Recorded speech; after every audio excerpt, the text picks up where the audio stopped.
요한복음 4장. 예수께서 바리새인들의 자신과 요한이 세례를 준 횟수를 세고 있다는 것을 아셨다. 실제로 세례를 준 것은 예수가 아니라 그분의 제자들이었다. 바리새인들은 예수가 앞섰다고 점수를 발표하여 그분과 요한이 경쟁하는 것으로 사람들의 눈에 보이게 했다. 그래서 예수께서 유대를 떠나 다시 갈릴리로 가셨다. 갈릴리로 가려면 사마리아를 가로질러 가야 했다. 예수께서 사마리아의 수가라 하는 마을에 이르셨다. 수가는 야곱이 자기 아들 요셉에게 준 땅과 맞닿아 있었는데 야곱의 유물이 아직 거기 있었다. 여행으로 지친 예수께서 우물가에 앉으셨다. 때는 정오 무렵이었다. 한 사마리아 여자가 물을 기르러 나왔다. 예수께서 그 여자에게 말씀하셨다. 나에게 물 한 모금을 줄 수 있겠느냐? 제자들은 점심거리를 사러 마을에 가고 없었다. 사마리아 여자가 당황해하며 물었다. 당신의 유대인이면서 어떻게 사마리아 여자인 나에게 물을 달라고 하십니까? 당시의 유대인들은 사마리아 사람들과 절대로 말을 나누려 하지 않았다. 예수께서 대답하셨다. 네가 하나님의 후하심을 알고 내가 누구인지 알았더라면 내게 마실 물을 달라고 했을 것이고 나는 내게 시원한 생수를 주었을 것이다. 그러자 여자가 말했다. 선생님께서는 물 길는 두레박도 없고 또 이 우물은 깊습니다. 그런데 어떻게 생수를 주시겠다는 말입니까? 선생님이 우리 조상 야곱보다 더 뛰어난 분이라는 말입니까? 그는 이 우물을 파서 자신은 물론이고 자기 아들들과 가축들까지 이 물에서 마시게 했고 우리에게 물려주기까지 했습니다. 예수께서 말씀하셨다. 이 물을 마시는 사람은 누구나 다시 목마를 것이다. 그러나 내가 주는 물을 마시는 사람은 다시는 목마르지 않을 것이다. 내가 주는 물은 그 사람 속에서 솟구쳐 오르는 영원한 생명의 샘이 될 것이다. 여자가 말했다. 선생님 내게 그 물을 주셔서 내가 다시는 목마르지 않게 해주시고 이 우물을 다시 찾는 일이 없게 해주십시오. 예수께서 말씀하셨다. 가서 네 남편을 불러서 다시 오너라. 나는 남편이 없습니다. 하고 여자가 대답했다. 남편이 없다고 한 네 말이 맞다. 너는 남편이 5이나 있었고 지금 함께 사는 남자도 네 남편이 아니다. 그러니 네 말이 맞다. 이제 보니 선생님은 예언자이십니다. 그렇다면 이것을 좀 말해 주십시오. 우리 조상들은 이 산에서 하나님께 예배 드렸습니다. 하지만 선생님 같은 유대인들은 예루살렘이 유일한 예배 장소라고 주장합니다. 그렇지요. 여자여, 내 말을 믿어라.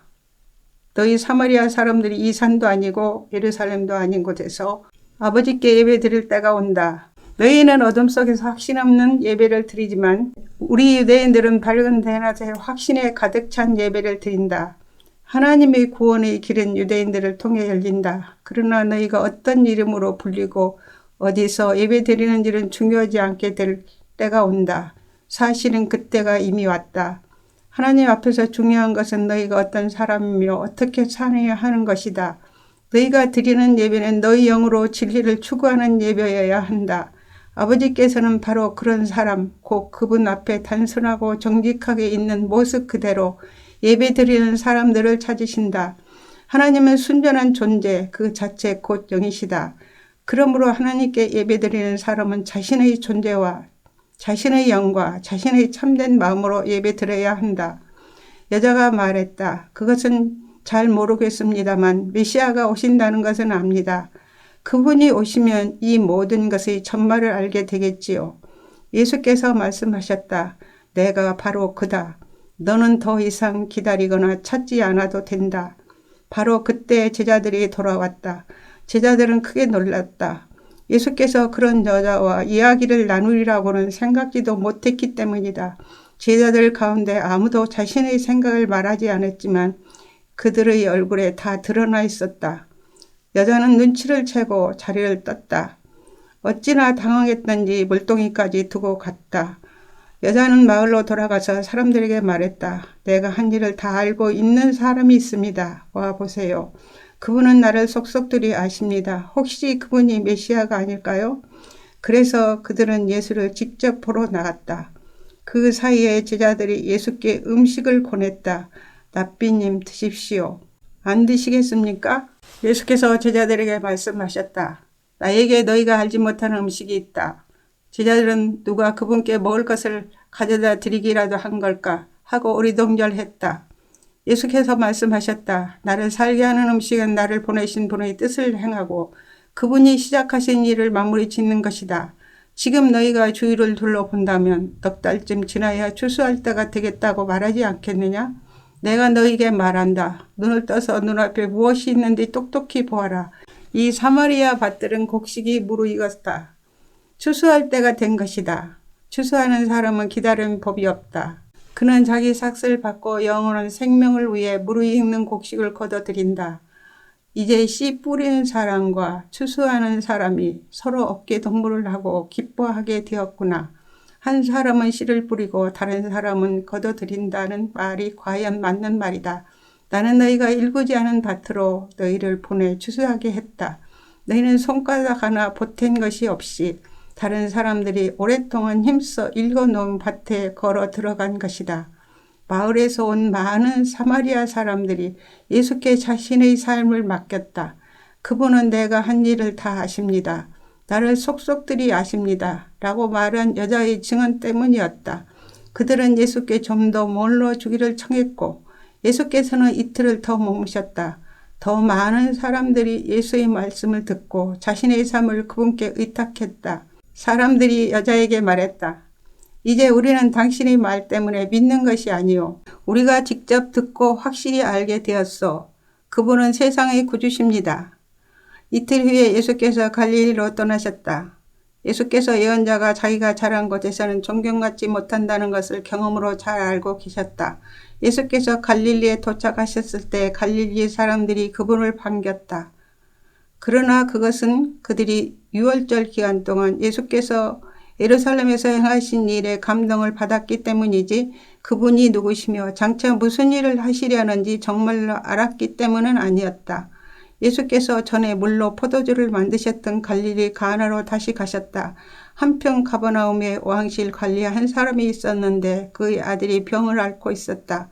그는 예수께서 유대를 떠나 갈릴리로 오셨다는 소식을 듣고 그분을 찾아가 가버나움으로 내려가서 죽기 직전에 있는 자기 아들을 고쳐달라고 그분께 간절히 청했다. 예수께서 그의 말을 피하시며 이렇게 말씀하셨다. 기적을 보고 압도되지 않으면 너희는 믿으려 하지 않는다. 그러나 그 관리는 물러서지 않았다. 함께 가주십시오. 제 아들의 생사가 달린 일입니다. 예수께서는 그저 집으로 가거라. 네 아들이 살아났다고만 대답하셨다. 그 사람은 예수께서 하신 말씀을 그대로 믿고 집으로 향했다. 그가 돌아가고 있는데 종들이 중간에서 그를 붙잡고는 소식을 전했다. 아드님이 살아났습니다. 그 사람이 자기 아들이 언제 낳기 시작했는지를 묻자 종들이 대답했다. 어제 오후 1시쯤에 열이 내렸습니다. 그 아버지는 그때가 바로 예수께서 네 아들이 살아났다고 말씀하신 때라는 것을 알았다. 그 일로 결론이 났다. 그 관리뿐 아니라 온 가족이 다 믿게 된 것이다. 이것은 예수께서 유대를 떠나 갈릴리로 오신 뒤에 보여주신 두 번째 표적이다. 5장. 곧이어 또 다른 명절이 다가오자 예수께서 다시 예루살렘으로 가셨다. 예루살렘의 양의 문 근처에 히브리 말로 베데스다라 하는 연못이 있었고 그 연못에 해랑 5채가 딸려 있었다. 그 해랑에는 눈먼 사람, 다리를 저는 사람, 중풍병자 같이 몸이 아픈 사람들이 수백 명이 있었다. 거기에 38년 동안 앓고 있던 한 남자가 있었다. 예수께서 그가 연못가에 누워있는 것을 보시고 또 그가 그것에 얼마나 오래 있었는지를 아시고 말씀하셨다. 네가 낫기를 원하느냐? 그 남자가 말했다. 선생님, 물이 움직일 때 저를 연못에 넣어줄 사람이 없습니다. 제가 연못에 닿을 쯤이면 이미 다른 사람이 들어가 있습니다. 예수께서 말씀하셨다. 일어나서 네 자리를 들고 걸어가라. 그러자 그가 곧바로 나았다. 그는 자기 자리를 들고 걸어갔다. 마침 그날은 안식일이었다. 유대인들이 그 나은 사람을 막아서며 말했다. 오늘은 안식일이요. 자리를 들고 다녀서는 안 돼요. 그것은 규정을 위반하는 일이요.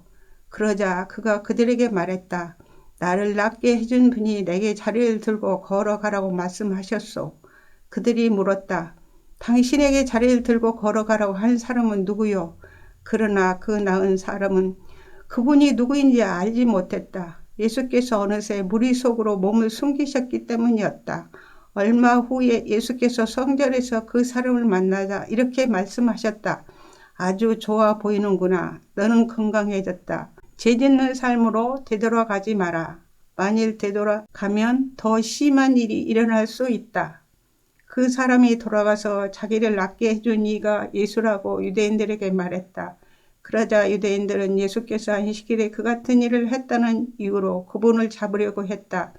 그러나 예수께서는 스스로를 변호하시며 이렇게 말씀하셨다. 내 아버지께서 안식일에도 쉬지 않고 일하신다. 그러니 나도 일한다. 그 말에 유대인들이 격분했다. 이제 그들은 예수를 공개적으로 공격하는 것에 머무르지 않고 그분을 죽이려고 했다. 예수께서 안식일을 어겼을 뿐 아니라 하나님을 자기 아버지라고 부르면서 하나님과 자신을 동등한 자리에 두었기 때문이다. 그래서 예수께서 자신에 대해 길게 설명하셨다. 내가 너에게 사실 그대로 말하겠다. 아들은 무슨 일이든지 자기 마음대로 하지 않고 아버지에게서 본 대로만 한다. 아버지께서 하시는 일을 아들도 한다. 아버지는 아들을 사랑하셔서 자신이 하는 모든 일에 아들도 참여하게 하신다. 그러나 너희가 본 것은 일부에 지나지 않는다. 아버지께서 죽은 사람들을 달리 살리시고 생명을 창조하시는 것처럼 아들도 그 일을 하기 때문이다. 아들은 자기가 택한 사람 누구에게나 생명을 준다. 아들과 아버지는 그 누구도 내쫓지 않는다. 아버지는 심판할 모든 권한을 아들에게 넘겨주셔서 아들도 아버지와 똑같이 영광을 받게 하셨다. 아들에게 영광을 돌리지 않는 사람은 아버지께도 영광을 돌리지 않는 것이다. 아들을 영광의 자리에 앉으신 것이 아버지의 결정이기 때문이다. 너희가 반드시 귀 기울여 들어야 할 말이 있다. 누구든지 지금 내가 하는 말을 믿고 나에게 책임을 맡기신 아버지와 한편에 서는 사람은 지금 이 순간 참되고 영원한 생명을 얻고 더 이상 정죄받지 않는다. 그는 죽은 사람의 세계에서 산 사람의 세계로 과감히 옮겨온 것이다. 너희가 반드시 알아두어야 할 것이 있다. 죽은 자들이 하나님 아들의 음성을 듣고 살아날 때가 왔다. 지금이 바로 그때다. 아버지 안에 생명이 있는 것처럼 아버지께서는 아들 안에도 생명을 주셨다. 또한 아버지께서는 그가 인자이기 때문에 그에게 심판의 문제를 결정하고 시행할 권한을 주셨다. 이 모든 말에 그렇게 놀랄 것이 없다. 죽어서 땅에 묻힌 모든 사람들이 그의 음성을 들을 때가 온다. 바른 길을 따라서 산 사람은 부활 생명으로 들어가고 그릇된 길을 따라서 산 사람은 부활 심판으로 들어갈 것이다. 나는 단 하나도 내 마음대로 할 수 없다. 나는 먼저 귀 기울여 듣고 그런 다음 결정할 뿐이다. 너희는 내 결정을 신뢰해도 좋다. 내가 내 마음대로 하지 않고 오직 지시받은 대로 하기 때문이다.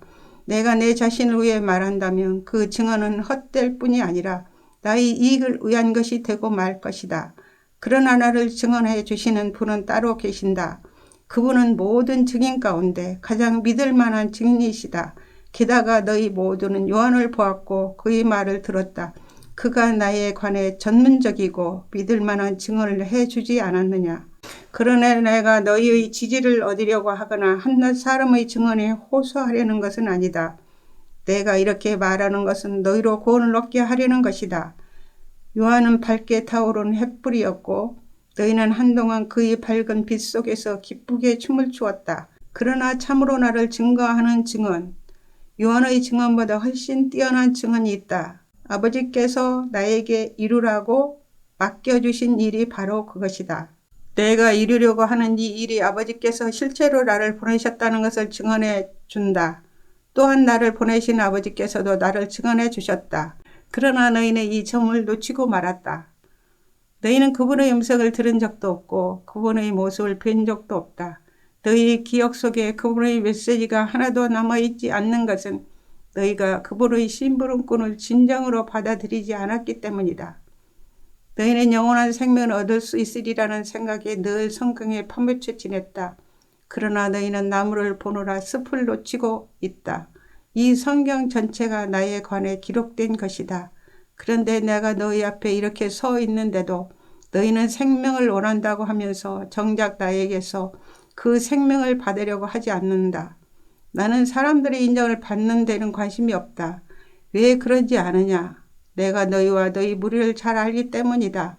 나는 너희 행사 일정에 사랑이 없다는 것을 무엇보다 하나님의 사랑이 없다는 것을 안다. 내가 내 아버지의 고난을 가지고 왔으나 너희는 나를 쫓아내거나 피하기만 한다. 만일 다른 누군가가 의시되며 왔다면 너희는 두 팔 벌려 그를 맞았을 것이다. 너희가 서로 자리다툼을 벌리고 경쟁자들보다 상석에 앉으려 하고 하나님을 무시하는 데 시간을 다 허비하면서 어떻게 하나님과 함께하는 곳에 이르기를 기대하느냐. 그러나 내가 내 아버지 앞에서 너희를 고발할 것이라고는 생각하지 마라. 너희를 고발하기는 너희가 그토록 의지하는 모세다. 너희가 모세의 말을 진실로 믿었더라면 나를 믿었을 것이다. 그가 기록한 것이 나를 두고 한 것이기 때문이다. 너희가 그의 기록도 진정으로 받아들이지 않는데 어떻게 내 말을 진정으로 받아들일 것이라고 기대할 수 있겠느냐. 아멘.